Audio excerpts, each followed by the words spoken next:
Abahanzi 10 ba mbere kuva mu gihugu cya Uganda bivugwa ko aribo bafite amafaranga menshi. Number 10, ku mwanya wa 10 turahasanga umuhanzi Gravity Omutuju. Amazina ye nyakuri yiswe n'ababyeyi ni Gerson Wabuye. Yavutse mu kwezi kwa kane mu 1993. Afite imyaka 32. Uyu muhanzi ku rutonde rw'abahanzi b'abakire muri uyu mwaka wa 2025 kuva mu gihugu cya Uganda aza ku mwanya wa 10. Imitungo y'uyu muhanzi, amafaranga atunze ahagaze amadolari y'Amerika 163. Ku mwanya wa 9 turahasanga uwo bita Rema Namakula.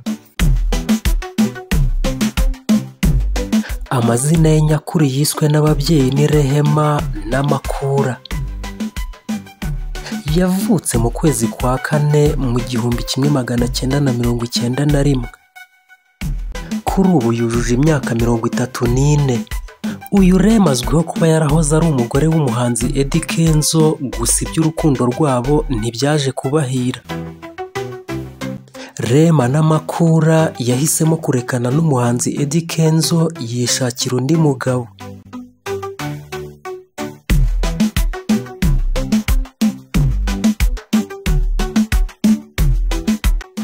Umuhanzikazi Rema Namakula ku mwanya wa 9 mu bahanzi b'abakire kuva mu gihugu cya Uganda ahagaze amadolari y'Amerika 666. Ku mwanya wa 8 turahasanga umuhanzi Pallaso, umuvandimwe wa Dr. Jose Chameleone na Weasel Manizo kuva muri Mayanja Family.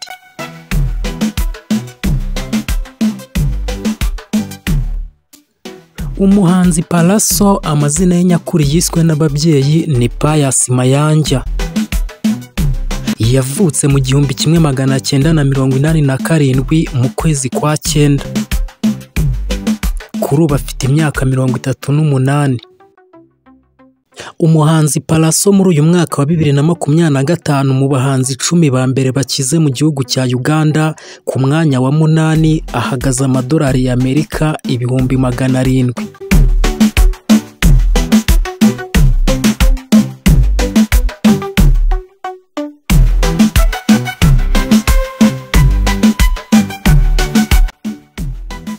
Ku mwanya wa 7 turahasanga umuhanzikazi Spice Diana.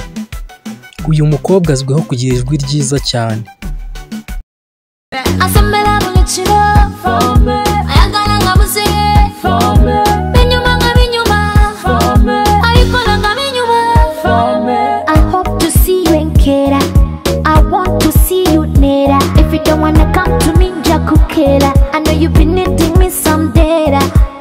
Afite nabo bakunzi batari bake kuva mu mpande z'isi zitandukanye.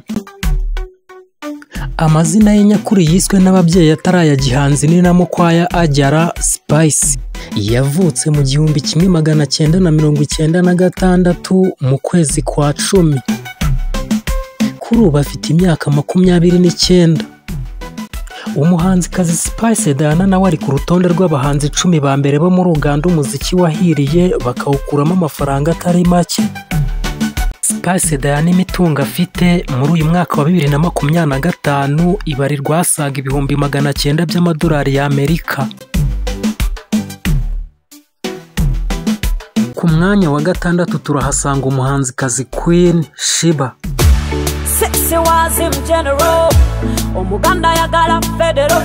Lockdown Joel alemete konaro. Amazina ye nyakuri yiswe n'ababyeyi be ni Samali Karungi.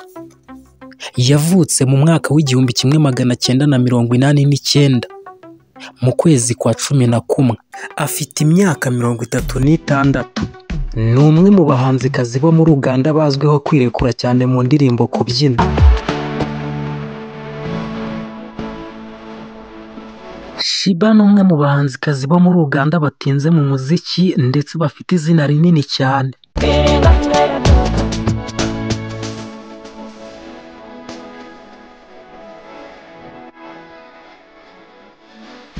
bityo kuri uyu mwanya wa gatandatu w'abahanzi bakize, Sheebah nawe ahagaze asaga 1.5 miliyoni y'amadolari y'Amerika.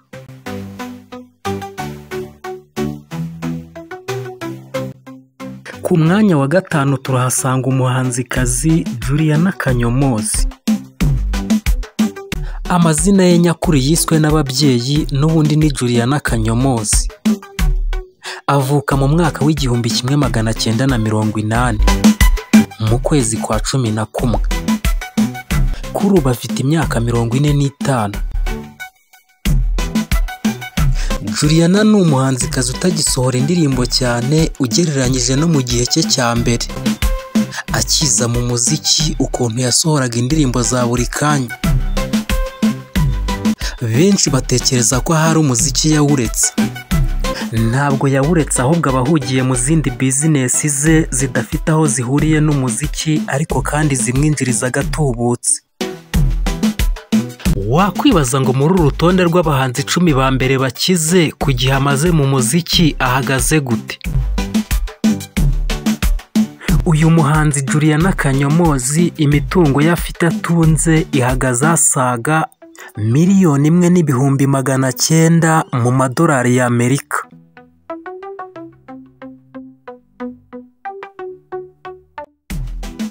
Ku mwanya wa 4 hari umuhanzi Bebe Cool, uzwi ku rindi zina nka Big Size. Bebe Cool amazina ye nyakuri yiswe n'ababyeyi ni Moses Saleh. Yavutse mu mwaka w'1977 mu kwezi kwa 9. Kuri ubu afite imyaka 48. Umuhanzi Bebe Cool ku myaka ye 20 amaze mu muziki, nawe kuri uru rutonde rw'abasitari bafite agatubutse ahagaze amadolari y'Amerika 2,200,000. Uyu muhanzi ni umukire cyane. Ni umukire Bebe Cool. Umuhanzi Bebe Cool ikindi namuvugaho nuko burya ari n'umuproducer utunganya indirimbo muri studio mu buryo bw'amajwi. Ni nawe nyiri studio yitwa Gagamel, studio ikomeye cyane izwi cyane muri Uganda.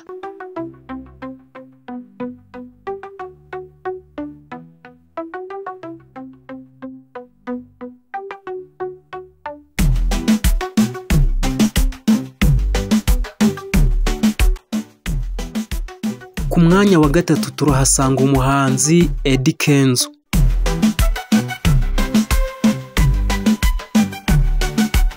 Amazina ye nyakuri yiswe n'ababyeyi ni Edirisa Musuza.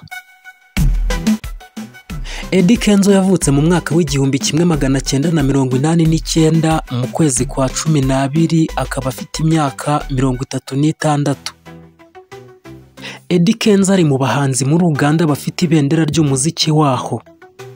Kuva yakora indirimbo akayita City Rose, yamuhaye hit, yamuhaye abafana mu gihugu ndetse no mu mahanga. Eddy Kenzo yabaye ikimenya bose, icyamamare superstar. Eddy Kenzo ku mwanya wa 3 w'abahanzi 10 ba mbere bakize kuva Uganda, mu byo atunze ahagaze 4 miliyoni z'amadolari y'Amerika.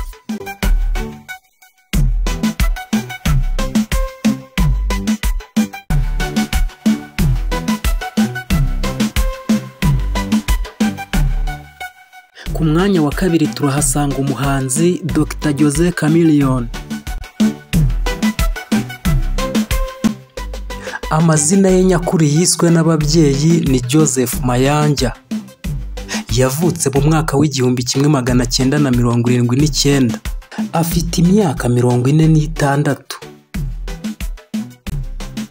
Chameleone yatangiye gukunda umuziki akiri muto cyane. Ubwo yigaga mu mashuri abanza, yakuriye i Kampala aho yakoreye itsinda ryitwaga Coca-Cola Boys mu mwaka w'1990. Mu mwaka w'1999 Dr. Jose Chameleone yatangiye gukora umuziki ku giti cye.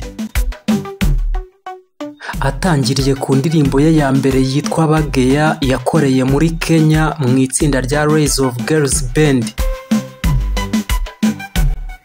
Umuhanzi Dr Jose Chameleone uko izina rye ryazamutse yakomeje gukora indirimbo zakunzwe cyane mu karere ka Afurika y'Uburasirazuba. Zimwe mu ndirimbo ze zizwi cyane harimo Mamma Mia, Kipepeo, Bayuda, Valu Valu ndetse n'izindi. Legend Chameleone hit zose yabahaye, imiziki ye mwakunze, nawe kuri uru rutonde rw'abahanzi 10 ba mbere bakize muri Uganda, ku mwanya wa kabiri ahagaze amadolari y'Amerika miliyoni 6.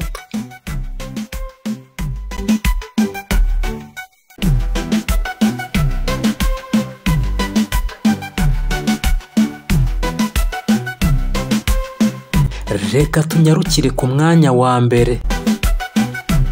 Mbese wowe twabanye muri kino kiganiro wibaza ko umuhanzi wa mbere muri Uganda ukize kurusha abandi ari nde? Nta wundi ni Bobi Wine. Amazina ye nyakuri yiswe n'ababyeyi ni Robert Kyagulanyi Ssentamu. Ni umuririmbyi, umwanditsi w'indirimbo, umukinnyi wa filime ndetse n'umunyapolitike. Yavutse mu mwaka w'1982 mu kwezi kwa kabiri. Avukira mu karere ka Mpigi mu gihugu cya Uganda. Bobi Wine ku rutonde rwacu rw'uyu munsi rw'abahanzi 10 ba mbere bakize muri Uganda ahagaze miliyoni 7,200,000 by'amadolari y'Amerika. Bobi Wine yakuriye mu miryango iciriritse kandi akunda cyane umuziki kuva akiri muto. Yize amashuri yisumbuye muri Kitante Hill School, nyuma aza gukomerereza muri Makerere University aho yize music, dance, drama. Mu mwaka wa 2021 Bobi Wine yiyamamarije kuba perezida wa Uganda. Kuri ubu ahanganye n'uwo bita Yoweri Kaguta Museveni, perezida wa Uganda. Nubwo Bobi Wine atigeze atsinda amatora, yabaye ikimenyetso gikomeye cy'ihuriro ry'urubyiruko n'abifuza impinduka muri Uganda. Bobi Wine akunze kugaruka cyane ku kibazo cya ruswa, ubukene n'akarengane mu baturage ba Uganda. Iyo yiyamamaza akunze kubwira abaturage ko nibamugirira icyizere bakamutora bakemera ko abayobora, ibyo byose azabikemura.